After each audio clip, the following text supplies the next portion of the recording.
의원님 말씀대로 이게 큰 파장을 날 거나 그럴 것 같지는 않고 상식적으로 팩트로 이미 드러나 버렸는데 이게 무슨 홍준표 씨의 범죄성만 드러났어요 지금.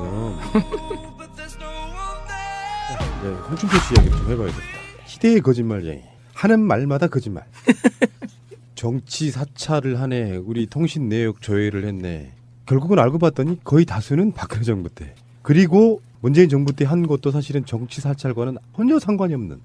결론적으로 말하면 홍준표의 수행비서, 네. 최민희의 수행비서 이주영, 홍준표의 수행비서 모 씨. 근데 일단 첫 번째, 홍준표는 대포폰을 쓴다는 게 확실해졌고요. 그러네요. 대포폰이죠. 그 다음에 두 번째는 홍준표의 수행비서 모 씨가 경찰하고 지금 군에서는 발표를 했어요. 네. 어떻게 된 거다라고. 네. 뭔가 범죄자를 수사를 하다가 여러 차례 통화를 한 적이 있는 사람이니까 조회를 해본 거다까지가 나온 팩트예요. 네, 네, 맞습니다. 그래서 이게 구체적으로 제가 그냥 읽어드리려고요. 육본 검찰부에서 홍준표 대표 수행비서에 대한 통신 내역 조회가 정치 사찰이라는 보도에 대한 답변 이게 나왔습니다. 본건은 육군본부 검찰부에서 39 사단장 문병호 장군에 대한 범죄 혐의를 확인하기 위하여 사단장 및 관계자와 통화를 한 사람을 확인하기 위하여 통비법에 근거해 통신자료 제공 및 허가서를 6번 보통군사법원으로부터 2017년 7월 26일 발부받았습니다.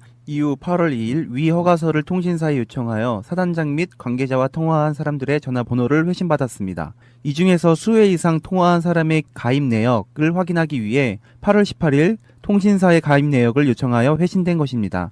결론적으로 특정 사건의 범죄 수사 목적으로 군사법원 및 통비법에 근거하여 적법한 수사 절차에 의한 것으로 민간인 사찰과는 무관합니다. 또한 범죄 수사에서는 국민의 인권이 침해되지 않도록 관계 법률을 준수하는 등 신중을 기하고 있습니다. 제가 이거 홍준표 씨 보면서 뭘 느꼈냐면은 자기네들은 어마어마한 것들을 했어요. 이런 식으로. 네, 자료 저 뽑아왔어요. 네. 그런데 문재인 정부에게 뒤집어 씌우려고 보니까 또 안 되는 헛발질. 네, 자, 네. 한번 그 이야기 좀 더 깊게 나눠보겠습니다. 네. 아까 말씀하셨듯이 홍준표 대표가 처음에는요. 문재인 정부가 제1야당 대표를 정치 사찰했다 이렇게 한 거 아니에요. 했다 이런 거잖아요. 마이크 클립 올라가고 찢어지려고 그러는 거죠. 그렇게 한 거잖아요. 근데 그 다음에 이게 이제 대변인이 해명을 했어요. 그게 6차례다 이렇게. 그래서 그거는 6차례요 이렇게 된 거죠. 맞습니다. 네, 그런데 그 6차례 중에 아까 말씀하셨듯이 4번은 박근혜 정부 때 그게 황교안 대행 때 얘기라는 거죠. 그리고 그거는 또 당시에 고의를 했던 경찰청이 있는 곳 해명을 했습니다. 그러니까 이건 상관없는 거고요. 그럼 2건이 남잖아요. 네. 근데 2건 중에 하나는 이제 6번에서 발표를 한 거고요. 나머지 한 건은 중앙지검에서 한 겁니다. 그것도 무슨 다른 수사와 관련한 것으로 알려져 있습니다. 지금. 그러니까 이게 홍준표 대표의 제1야당 대표를 정치 사찰했다. 이것은 해프닝으로 끝날 가능성이 지금으로선 90% 이상이다. 이렇게 보입니다. 저는요 이런 부분을 고소고발을 통해 가지고 입을 아닥하게 해야 돼요. 하는 말마다 거짓말을 해요. 아니 왜 그 유엔 총회 갔을 때도 문재인 대통령 홀대받았다. 이런 다 거짓말이잖아요. 네. 그러니까 이런 방식으로 가는데 실제로요. 통신자로 제공 현황을 제가 한번 읽어드릴게요. 네. 이명박 정부 말기인 2012년 787만 건. 박근혜 기간인 2013년에 957만 건, 2014년엔 1296만 건, 2015년에는 1057만 건, 우와. 2016년에는 827만 건 이런 식이거든요. 참여정부 때 통신 사실 확인 자료 현황 보면 2007년도 참여정부 말이에요. 네. 432만 건이고요. 저도 통신 이거를 한번 당해봤다 그랬잖아요. 굉장히 유명한 무슨 단체의 사무총장님과 통화를 한 몇 번 한 적 있어요.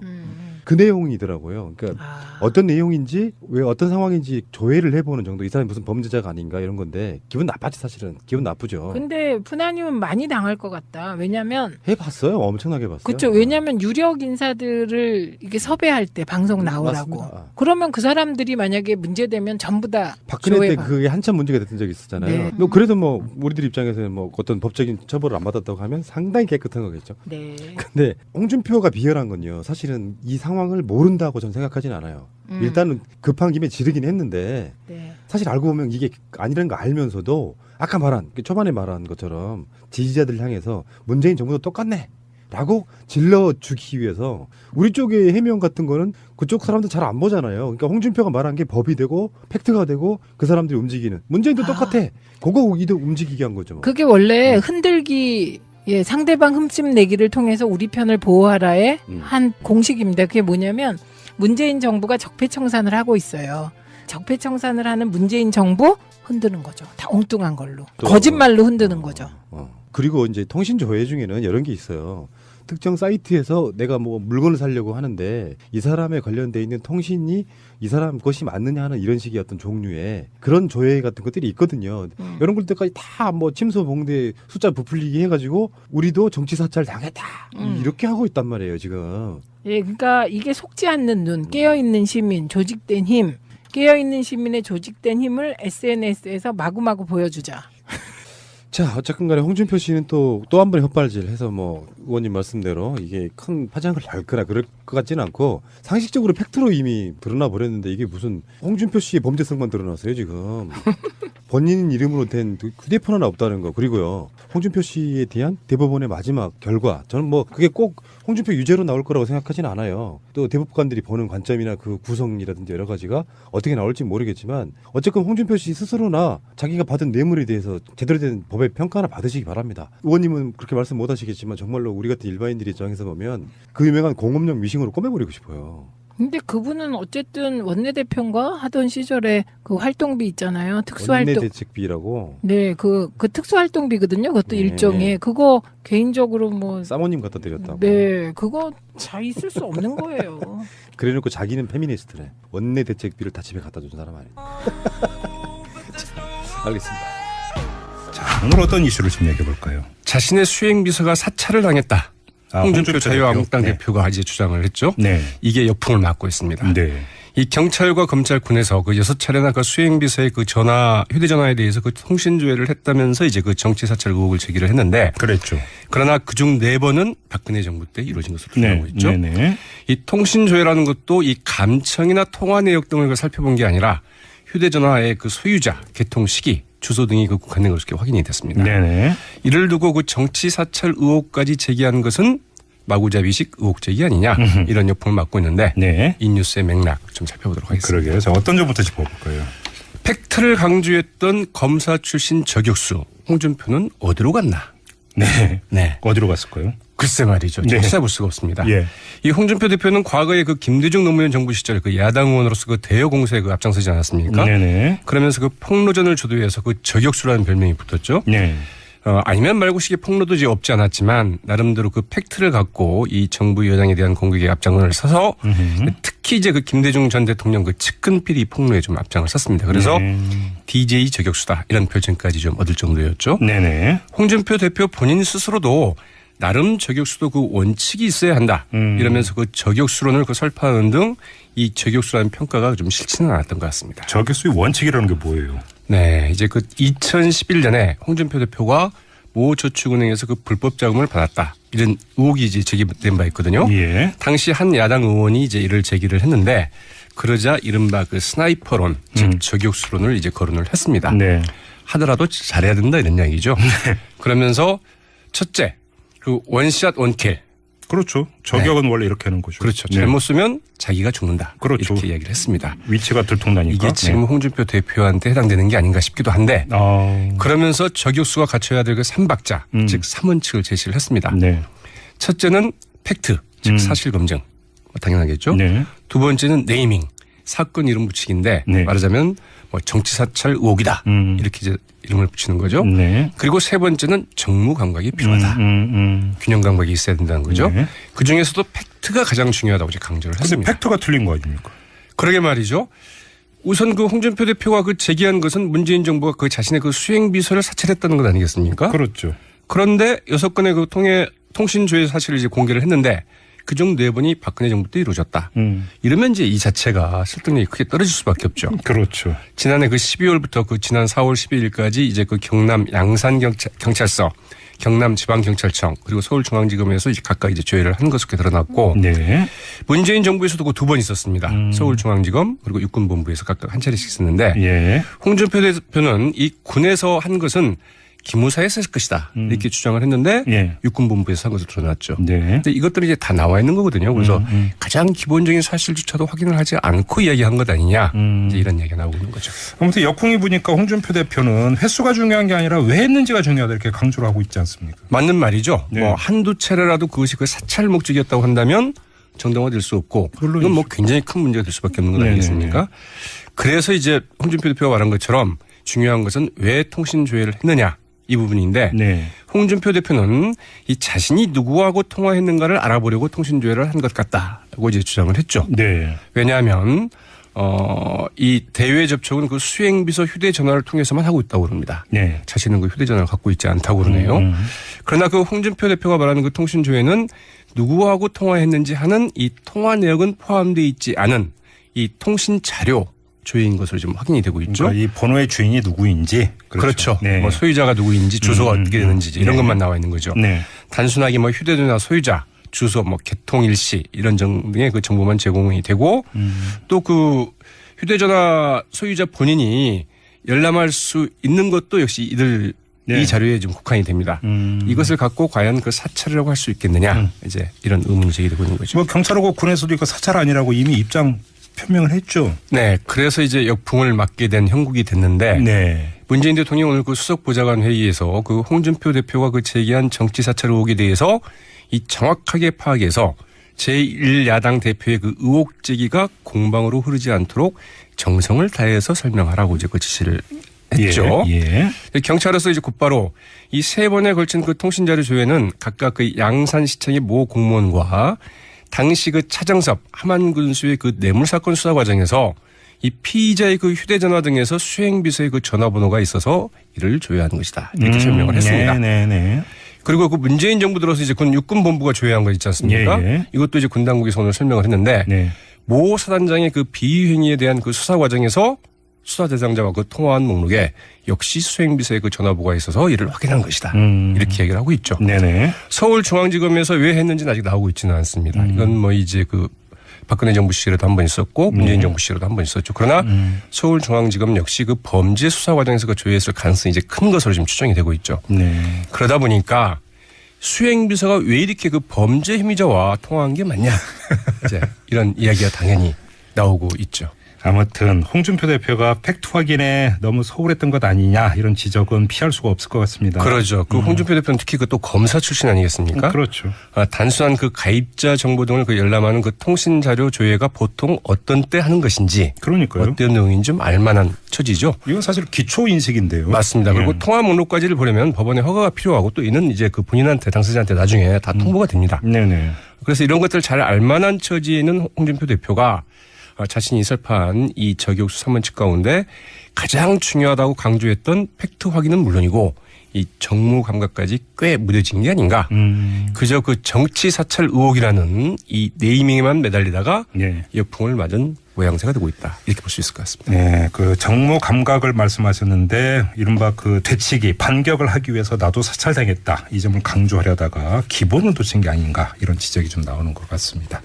자, 백병규 시사평론가와 함께했습니다. 고맙습니다. 네, 고맙습니다. 네. 가능성이 지금으로선 90% 이상이다. 이렇게 보입니다. 저는요 이런 부분을 고소고발을 통해 가지고 입을 아닥하게 해야 돼요. 하는 말마다 거짓말을 해요.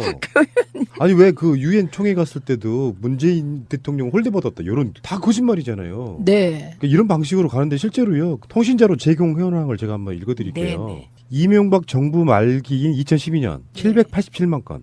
박근혜 기간인 2013년에 957만 건, 2014년엔 1296만 건, 2015년에는 1057만 건, 우와. 2016년에는 827만 건 이런 식이거든요. 참여정부 때 통신 사실 확인 자료 현황 보면 2007년도 참여정부 말에요. 네. 432만 건이고요. 저도 통신 이거를 한번 당해봤다 그랬잖아요. 굉장히 유명한 무슨 단체의 사무총장님과 통화를 한 몇 번 한 적 있어요. 그 내용이더라고요. 그러니까 어떤 내용인지 왜 어떤 상황인지 조회를 해보는 정도. 이 사람이 무슨 범죄자가 아닌가 이런 건데 기분 나빠지 사실은. 기분 나쁘죠. 근데 푸나님은 많이 당할 것 같다. 왜냐면 해봤어요. 엄청나게 봤어요. 그렇죠. 왜냐하면 유력 인사들을 이게 섭외할 때 방송 나오라고. 맞습니다. 그러면 그 사람들이 만약에 문제되면 전부 다 박근혜 때 조회가. 그게 한참 문제가 됐던 적이 있었잖아요. 네. 뭐 그래도 뭐 우리들 입장에서는 뭐 어떤 법적인 처벌을 안 받았다고 하면 상당히 깨끗한 거겠죠. 네. 근데 홍준표가 비열한 건요. 사실은 이 상황을 모른다고 저는 생각하진 않아요. 일단은 급한 김에 지르긴 했는데 네. 사실 알고 보면 이게 아니라는 거 알면서도 아까 말한 초반에 말한 것처럼 지지자들 향해서 문재인 정부도 똑같네 라고 질러주기 위해서 우리 쪽의 해명 같은 거는 그쪽 사람들 잘 안 보잖아요. 그러니까 홍준표가 말한 게 법이 되고 팩트가 되고 그 사람들이 움직이는 문재인도 똑같아.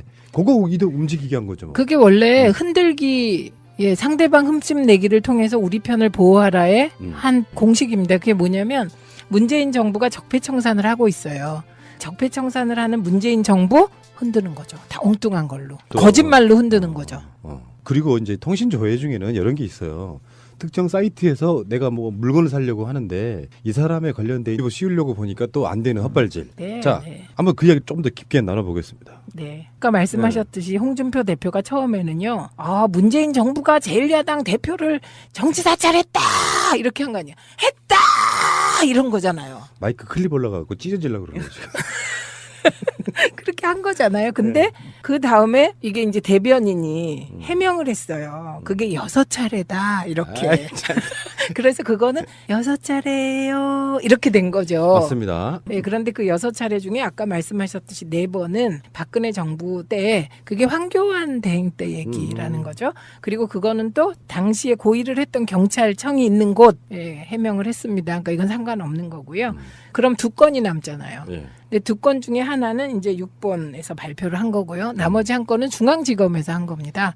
그것도 무슨 다른 수사와 관련한 것으로 알려져 있습니다. 지금.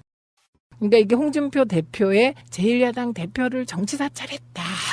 이것은 해프닝으로 끝날. 의원님 말씀대로 이게 큰 파장을 날거나 그럴 것 같지는 않고 상식적으로 팩트로 이미 드러나 버렸는데 이게 무슨 홍준표 씨의 범죄성만 드러났어요 지금. 네, 홍준표 씨 이야기 좀 해봐야겠다.